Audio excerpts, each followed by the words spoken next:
Então, e ali em 83, 84, nós vamos ter um dos maiores movimentos populares políticos da história do nosso país, que é o movimento das diretas, já que conseguiu reunir, aglutinar essa oposição ao regime militar, tá? Conseguiu aí reunir, né, Ulisses Guimarães, Horácio Quércia, Lula, Brizola, né, em torno aí de um projeto para uma emenda, tá? A famosa emenda Dante de Oliveira, tá? Que propunha as eleições diretas para presidente em janeiro de 1985. Olha, foram comícios ao redor do Brasil, claro, os mais emblemáticos, né?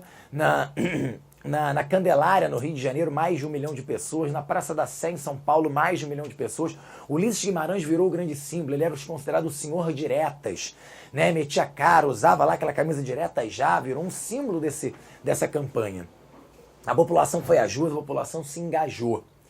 Infelizmente, né, um grande balde de água fria foi jogado quando o Congresso, liderado pelo senhor José Sarney, que era da Arena, né, estava lá no PDS, então lidera o voto do não. Tá? Embora tenha obtido uma maioria simples, era preciso uma maioria absoluta. Então, mais de 2/3 dos votos para aprovar a emenda Dante de Oliveira, ela não é aprovada, o que não deslegitima o movimento. O que eu quero dizer com isso? Valeu a pena, sim, as pessoas irem para as ruas, pedir o direito de voto. Isso aí é indelével, é fundamental. Tá? Mas, infelizmente, o objetivo principal não aconteceu. Tá, eu tô falando isso porque esse ano é um ano que entrou para a história, né, com as grandes manifestações populares, o ano de 2013, 1,5 milhão de pessoas lá no centro da cidade, onde nós até gravamos uma aula que está liberada no YouTube, quem quiser assistir.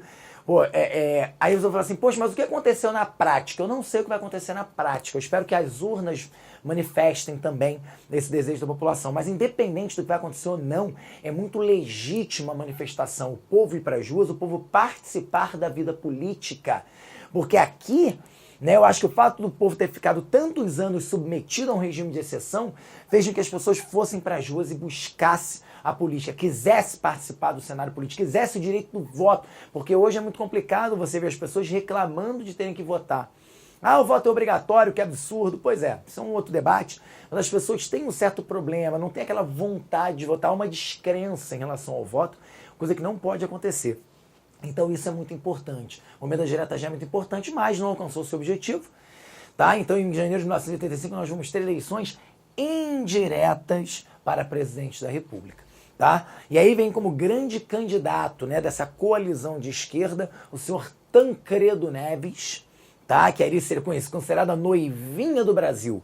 Né? Esse apelido era dado por quê? Porque ele virou uma grande referência, né? Os partidos, na verdade, apoiaram o nome dele, tá? Numa clara... E o discurso dele é muito interessante, tipo, vamos vencer dentro do colégio eleitoral, ou seja, vamos vencer mesmo nas eleições indiretas. É bem verdade que ele foi facilitado pelo seu oponente, né?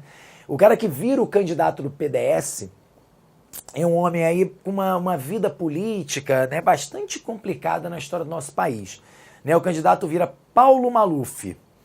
Não sei se eu posso falar alguma coisa boa desse sujeito, né? Eu vou evitar aqui porque ele ainda tá aí, né? Ele ainda, eu não sei, bom, mas você já entendeu tudo, né? Paulo Maluf era um cara que ele já tinha uma visão tão complicada na política brasileira naquele momento, a gente está falando de 85, que ele gerou um racha dentro do PDS.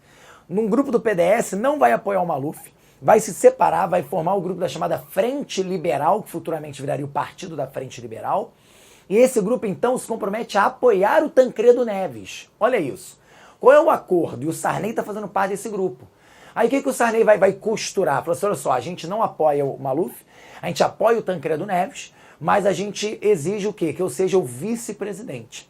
Então, olha o acordo que é firmado. Tancredo Neves, presidente, vice-presidente José Sarney, né?